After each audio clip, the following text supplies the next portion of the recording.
અત્યાર સુધીના તમામ સમાચાર જોઈએ સુપરફાસ્ટ અંદાજમાં। આજે મધ્ય અને દક્ષિણ ગુજરાતમાં ભારે વરસાદની આગાહી। મધ્ય ગુજરાતમાં આણંદ, પંચમહાલ, દાહોદ, વડોદરા, છોટાઉદેપુર, ભરૂચ અને નર્મદામાં ભારે વરસાદની આગાહી। દક્ષિણ ગુજરાતમાં સુરત, ડાંગ, તાપી, નવસારી, વલસાડમાં પણ ભારે વરસાદની આગાહી છે। દમણ અને દાદરા અને નગર હવેલીમાં ભારે વરસાદની શક્યતા। રાજ્ય તરફ 3 વરસાદી સિસ્ટમ સક્રિય થતા વરસાદની શક્યતા। અમદાવાદ, ગાંધીનગરમાં મધ્ય વરસાદની આગાહી તો સાબરકાંઠા, બનાસકાંઠા, અરવલ્લી, પાટણ અને મહેસાણામાં હળવાથી મધ્ય વરસાદની સંભાવના। અન્ય જિલ્લાઓમાં હળવા વરસાદની આગાહી। રાજ્યમાં 24 કલાકમાં 145 તાલુકાઓમાં વરસાદ નોંધાયો છે। સૌથી વધુ સુરતના ઉમરપાડામાં 4.92 ઇંચ વરસાદ તો છોટાઉદેપુરમાં 3.23 ઇંચ, બોડેલીમાં 2.99 ઇંચ વરસાદ। જાંબુઘોડામાં 2.56 ઇંચ, પાવી જેતપુરમાં 2.24, સોનગઢમાં 2.24, ગરબાડામાં 2.2 ઇંચ વરસાદ નોંધાયો તો ડોલવણમાં 2.5, સુરત સિટીમાં 1.97, કામરેજમાં 1.85, પલસાણામાં 1.81 ઇંચ વરસાદ। છોટાઉદેપુર જિલ્લાની સુક્તા નદીમાં ઘોડાપૂર આવ્યું છે। ઉપરવાસમાં સતત 2 દિવસથી પડી રહેલા વરસાદને કારણે સુક્તા નદી બે કાંઠે વહી રહી છે। ભોરદલી ગામ પાસે સુક્તા નદીમાં પૂર આવ્યા।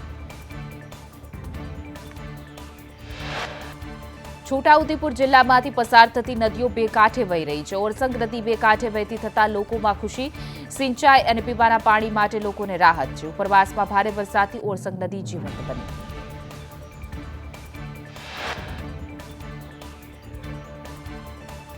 અમદાવાદના બાવળામાં રસ્તા પર વરસાદી પાણી ભરાયેલા રહેતા સ્થાનિકોએ વિરોધ કર્યો છે। બાવળા ધોળકા રોડ રસ્તો બંધ કરી ગામના લોકોએ વિરોધ નોંધાવ્યો। ગ્રામજનોના વિરોધને પગલે પોલીસનો કાફલો ઘટના સ્થળે પહોંચ્યો છે। રસ્તા પરથી પાણી નિકાલની સ્થાનિકોએ માંગ કરી છે। દિવસો સુધી વરસાદી પાણી ભરાયેલા રહેતા ગામના લોકોને ભારે હાલાકી। અમદાવાદના નિકોલમાં સરદાર ચોકમાં વરસાદ બાદ રોડ બેસી ગયો છે। રોડ બેસી જતા ટ્રક ખાડામાં ફસાયો। વરસાદમાં રસ્તાઓ ધોવાતા ઠેર ઠેર ખાડા પડ્યા।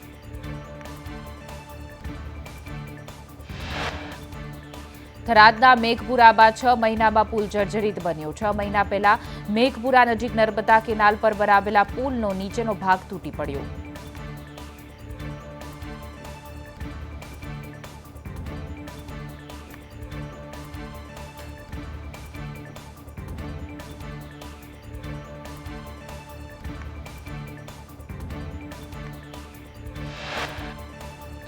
સુરતની નવી સિવિલમાં મોડી રાત્રે સિવિલ કર્મચારી આરામ ફરમાવતા નજરે પડ્યા હતા। આરામ ફરમાવતા ફાર્મસી વિભાગના કર્મચારીનો વિડીયો વાયરલ થયો। દર્દીઓના સગાને સમયસર દવા ન મળતી હોવાનો પણ આક્ષેપ। સુરતમાં એબીવીપીની દાદાગીરી સામે પોલીસ ફરિયાદ। એમટીબી કોલેજના પ્રિન્સિપાલે 9 સામે ફરિયાદ નોંધાવી છે। દરવાજો બંધ કરી 8 કલાક ગોંધી રાખવાનો આરોપ છે। બીએની 135 સીટ માટે 8000 લેટર આપતા વિરોધ। જર્જરિત બ્રિજ મુદ્દે હાઈકોર્ટમાં અમદાવાદ મ્યુનિસિપલ કોર્પોરેશનને જવાબ રજૂ કર્યો। સબ સલામત હોવાનો એએમસીએ દાવો કર્યો। કામગીરી અને સ્થિતિનો એફિડેવિટમાં ઉલ્લેખ। એએમસીએ રજૂ કરેલા જવાબમાં કહ્યું કે નવા બનતા બ્રિજમાં ખામી ન રહે તેની ચકાસણી કરવામાં આવી રહી છે તો નિરીક્ષણ બાદ બ્રિજની મરામત કરવામાં આવી રહી છે। 2 ફૂટ ઓવરબ્રિજની કામગીરી પૂર્ણ કરી છે। એસટી હાઈવે પર 5 નવા ફૂટ ઓવરબ્રિજ બનાવાશે। શાહીબાગ પાસે ફૂટ ઓવરબ્રિજ બનાવ્યાનો પણ જવાબમાં ઉલ્લેખ કરવામાં આવ્યો છે। કેમ હનુમાન મંદિર પાસે ફૂટ ઓવરબ્રિજ બનાવ્યો હોવાનો પણ જવાબમાં રજૂ કરાયો છે। મોરબીના સરવડ ગામે બોગસ ખેડૂત ખાતેદાર કૌભાંડમાં તલાટી મંત્રીની ધરપકડ। પૂર્વ તલાટી ભારત ખોખરાને રાજકોટ સીઆઈડી ક્રાઇમે ઝડપી પાડ્યો છે। આરોપી તલાટી મંત્રી ભરત ખોખરાને કોર્ટમાં રજૂ કરાશે। આણંદના સોજિત્રામાં મોડી રાત્રે દુકાનમાં આગ લાગી હતી। શંભુપુરા નજીક હાર્ડવેરની દુકાનમાં લાગેલી આગ પર 4 ફાયર ફાઇટરે કાબુ મેળવ્યો। દુકાનમાં આગ લાગવાનું કારણ હજુ અકબંધ। સુરેન્દ્રનગરમાં આનંદ મેળાની જોખમી મજા. ઓવરબ્રિજ પર ઊભા રહી લોકો આનંદ મેળાની મજા માણી રહ્યા છે. ઓવરબ્રિજ પરથી મોટી સંખ્યામાં વાહનો પસાર થતા હોવાથી અકસ્માતનો ભય પણ સતાવી રહ્યો છે. પોલીસ જવાબદાર લોકો સામે એક્શન લે તેવી માંગ ઉઠી. અંકલેશ્વરમાં દઢાલ ગામમાં નદીમાંથી પસાર થવા લોકો મજબૂર. નદી પાર કરીને સ્મશાન સુધી જવા ડાકુઓ મજબૂર બન્યા. મૃતદેહ લઈ નદી પાર કરતું વિડીયો થયો વાયરલ.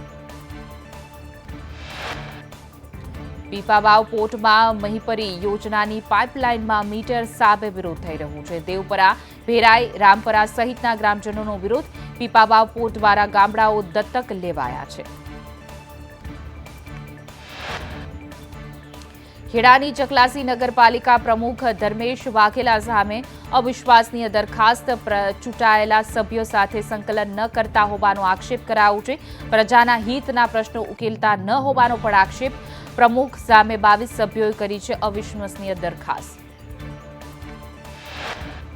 રાજકોટની સિવિલ હોસ્પિટલ ફરી આવી વિવાદમાં. લોકગાયક મીરાબેન આહિરને કડવો અનુભવ થતા સિવિલનો વિડીયો બનાવી પોસ્ટ કર્યો છે. 45 મિનિટ સુધી સિવિલમાં રહ્યા પણ કોઈ કેસ ન લીધો. લોકગાયક મીરાબેન પોતાના ભાઈની સારવાર માટે સિવિલ હોસ્પિટલ ગયા હતા. સિવિલના સ્ટાફે કહ્યું કે કેસ દાખલ નહીં કરી થાય તે કરી લો. ડોક્ટર અને સ્ટાફે અભદ્ર ભાષાનો ઉપયોગ કર્યાનો મીરાબેન આહિરનો આક્ષેપ. બનાસકાંઠાના ધાનેરા શહેર તેમજ ગ્રામ્યના તબાહીના આકાશી દ્રશ્યો સામે આવ્યા છે. ભારે વરસાદી પાણીને લઈને જડિયાથી ભાટીબ રોડ ધોવાઈ જતા હાલાકી. ધાનેરાના જડિયાથી ભાટીબ રોડ ધોવાતા વાહન વ્યવહાર બંધ થયો છે. જડિયા ભાટીબ રોડ પર ફરી વળ્યા વરસાદી પાણી. જડિયા અને ભાટીબના ખેતરોમાં પણ પાણી ભરાયા. બનાસકાંઠાના ડીસાના ડામા ગામે વરસાદી તારાજી સર્જાય. 24 કલાક બાદ પણ ગામમાંથી નથી ઓસર્યા પાણી. ડામા ગામ અને ખેતરોના રસ્તાઓ બન્યા જળમગ્ન. અમદાવાદ પાસેના બદરખા ગામમાં તળાવ ઓવરફ્લો થતા ગામમાં પાણી ફરી વળ્યા છે. મહામુસીબતે લોકો ઘરોની બહાર નીકળ્યા. લોકોના ખેતરોમાં પાણી ફરી વળતા નુકસાન. અમદાવાદની કઠવાડા જીઆઈડીસીમાં પાણી ભરાતા હાલાકી. જીઆઈડીસીમાં પાણીના નિકાલની કોઈ વ્યવસ્થા જ નહીં. વારંવાર પાણી ભરાઈ જતા હોવાથી વાહન ચાલકોને હાલાકી.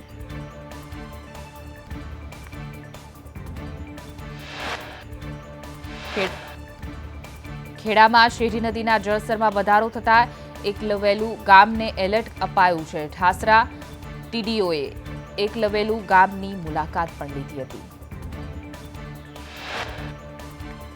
ખેડાના મૌધાના પોલીસ મથકમાં પાણી ભરાયા છે. ફરિયાદીઓ અને પોલીસ કર્મચારીઓને મથકમાં જવા ઘૂંટણસમાં પાણીમાંથી જવું પડે છે. તો મામલતદાર કચેરી અને તાલુકા કચેરીમાં પણ પાણી ભરાયા.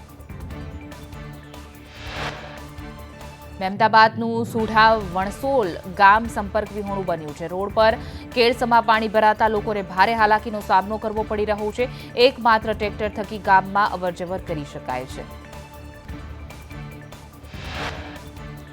કરિયાણું અને શાકભાજી સહિતની જીવન જરૂરિયાતની વસ્તુ લેવા માટે ટ્રેક્ટરનો ઉપયોગ કરવો પડી રહ્યો છે. એક્સપ્રેસ હાઈવે બન્યો ત્યારથી જ 20 વર્ષથી આ ગામમાં વર્ષોથી પાણીના નિકાલનો પ્રશ્ન છે.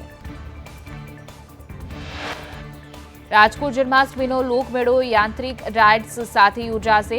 યાંત્રિક રાઇડ્સની ટિકિટના દરમાં ₹5નો વધારો કર્યો છે. આરએનબી વિભાગ મંજૂરી આપશે કે નહીં તેને લઈને મોટો સવાલ.